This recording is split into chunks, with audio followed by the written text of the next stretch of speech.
Now, Prime Minister Modi today offered prayers at the Somnath Temple, one of the 12 Jyotirlingas partaking in the Somnath Amrut Mahotsav, marking 75 years since the inauguration of the restored Somnath Temple by India's first President, Dr. Rajendra Prasad.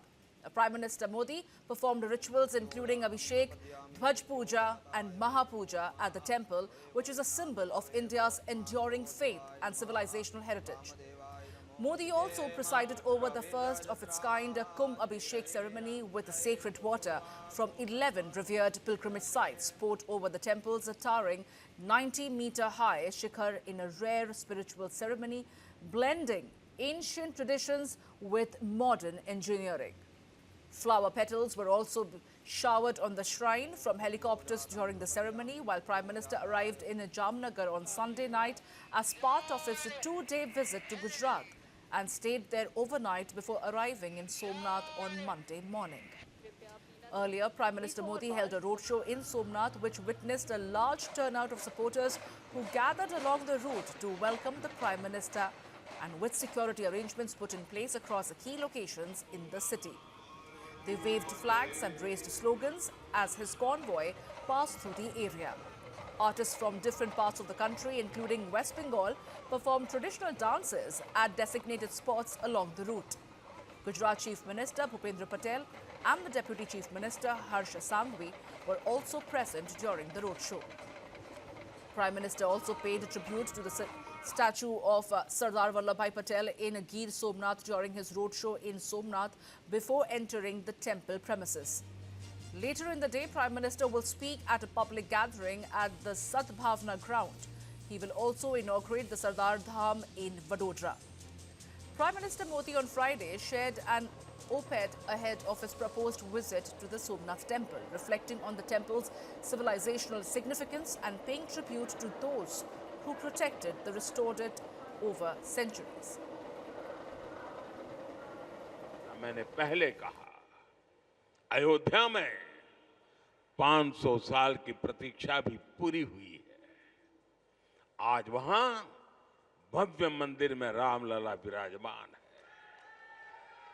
साथियों, ऐसे कितने ही पवित्र तीर्थ, पवित्र मठ, मंदिर और क्षेत्र, उनकी जो महिमा हमने पुराणों में सुनी है, आज वहां हमें उस समृद्ध परंपरा के दर्शन होने लगे हैं।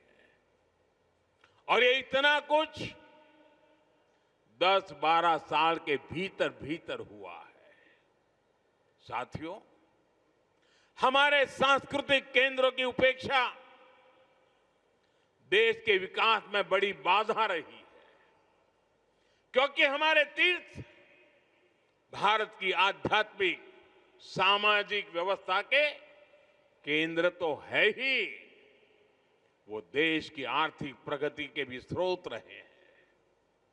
आज आप देखिए, 4 धाम महामार्ग परियोजना, गोविंद घाट से हेमकुंड साहिब तक रोपवे परियोजना, करतारपुर कॉरिडोर, बौद्ध सर्किट का विकास, इनके जरिए देश में तीर्थ क्षेत्रों में आर्थिक गतिविधियां बढ़ी हैं। सोमनाथ परिसर भी इसका एक सशक्त उदाहरण है। आज सोमनाथ मंदिर ट्रस्ट से सैकड़ों परिवार जुड़े हैं। हजारों लोगों का जीवन इस क्षेत्र से जुड़ा हुआ है। देश दुनिया के कोने कोने से जो लोग यहां आते हैं, वो गुजरात के बाकी हिस्सों में भी जाते हैं। इससे प्रदेश और देश में प्रगति के नए द्वार खुलते हैं।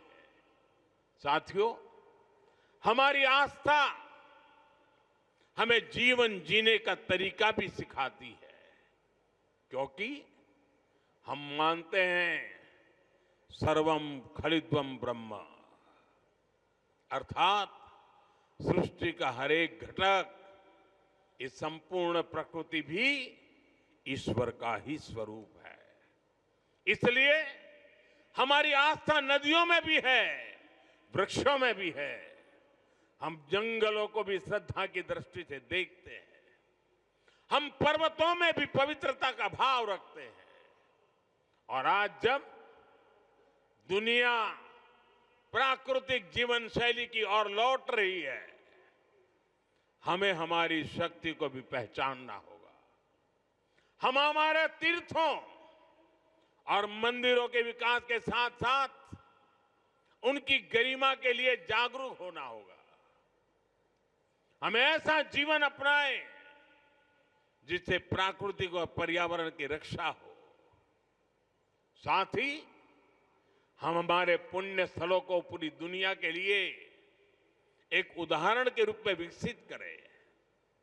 हमें इन संकल्पों को अपनी आस्था से जोड़कर जीना होगा।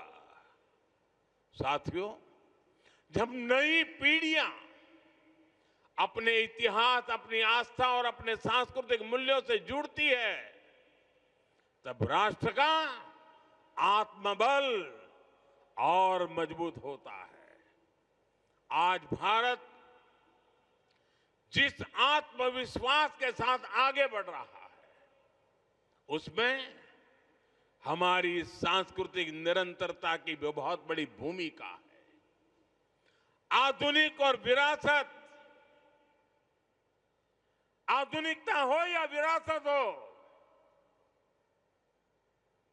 भारत में इसे कोई अलग नहीं कर सकता। भारत में एक दूसरे के विरोधी नहीं है, ये साथ साथ आगे बढ़ने वाली शक्तियां हैं, एक दूसरे में प्राण पूरने वाली शक्तियां हैं।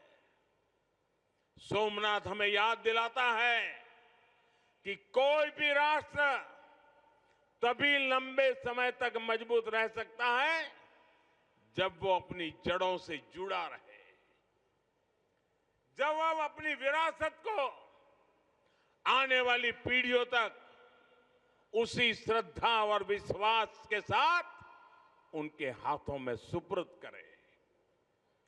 75 वर्ष पहले जब ये पुनर्निर्मित सोमनाथ मंदिर में 75 वर्ष पहले प्राण प्रतिष्ठा हुई थी, तब भारत ने एक नई चेतना यात्रा शुरू की थी। आज 75 वर्ष बाद वही यात्रा और अधिक व्यापक रूप में हमारे सामने है। हमें इसे नई ऊंचाई पर लेकर जाना है। हमारे संकल्पों को पूरा करने में दादा सोमनाथ का आशीर्वाद हमेशा हमारे साथ रहे, यही प्रार्थना है। एक बार फिर सभी देशवासियों को विरासत में विश्वास करने वाले हर नागरिक को, आप सभी को इस अवसर की बहुत बहुत बधाई देता हूं। मेरे साथ बोलिए, जय सोमनाथ, जय सोमनाथ, हर हर Mahadev.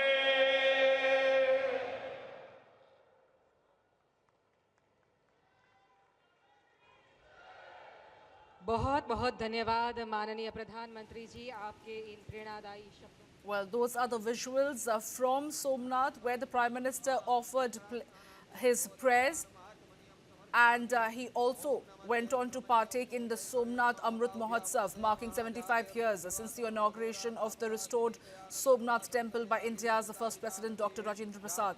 The Prime Minister performed rituals including Abhishek Dhwaja Puja and Mahapuja at the temple, which is a symbol of India's enduring faith and civilizational heritage. Prime Minister also presided over the first of its kind Kumbh Abhishek ceremony with sacred water from 11 revered pilgrimage sites poured over the temple's towering a 90-meter-high shikhar in a rare spiritual ceremony, blending ancient tradition with modern engineering. Flower petals were showered on the shrine from helicopters during the ceremony, and Prime Minister arrived in Jamnagar on Sunday night as part of his two-day visit to Gujarat. आज इस अवसर पर मैं केवल 75 वर्षों की झांकी नहीं देख रहा हूं, मैं यहां देख रहा हूं विनाश में सृजन के संकल्प को, जिसे सोमनाथ ने चरितार्थ किया है। मैं यहां देख रहा हूं असत्य पर सत्य की विजय को, जिसे प्रभास पाटन ने बार बार जिया है। मैं यहां देख रहा हूं हजारों वर्षों की आध्यात्मिक चेतना को, जिसने मानव मात्र के कल्याण की सीख समूचे विश्व को दी है। मैं यहां देख रहा हूं भारत के उस अविनाशी स्वरूप को, जिसे सदियों के कुत्सित प्रयास भी न मिटा सके, न हरा सके। और मैं यहां देख रहा हूं सोमनाथ का अमृत महोत्सव, ये केवल अतीत का उत्सव नहीं है, ये अगले 1000 वर्षों के लिए भारत की प्रेरणा का महोत्सव भी है। 11 मई 1998 यानी आज के ही दिन देश ने पोखरण में परमाणु परीक्षण किया था।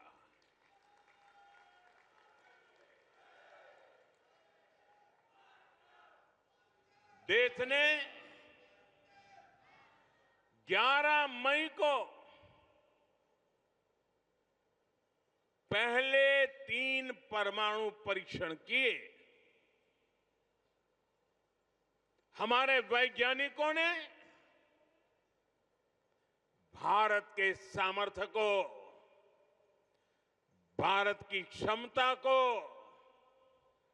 वैज्ञानिकों ने दुनिया के सामने रखा। दुनिया में तूफान आ गया। भारत, उसकी ये हैसियत, ये कौन होता है भारत जो परमाणु परीक्षण करे? और दुनिया की आंखें लाल हो गई। दुनिया भर की शक्तियां भारत को दबोचने के लिए मैदान में उतरी। अनेक प्रकार के बंधन लग गए। आर्थिक संकट की संभावनाओं के रास्ते सारे के सारे बंद कर दिए गए। कोई भी हिल जाता।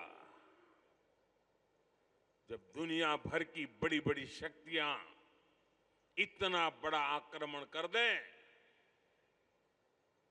तो आगे के रास्ते दिखते नहीं है। लेकिन हम कोई और मिट्टी के बने हुए हैं।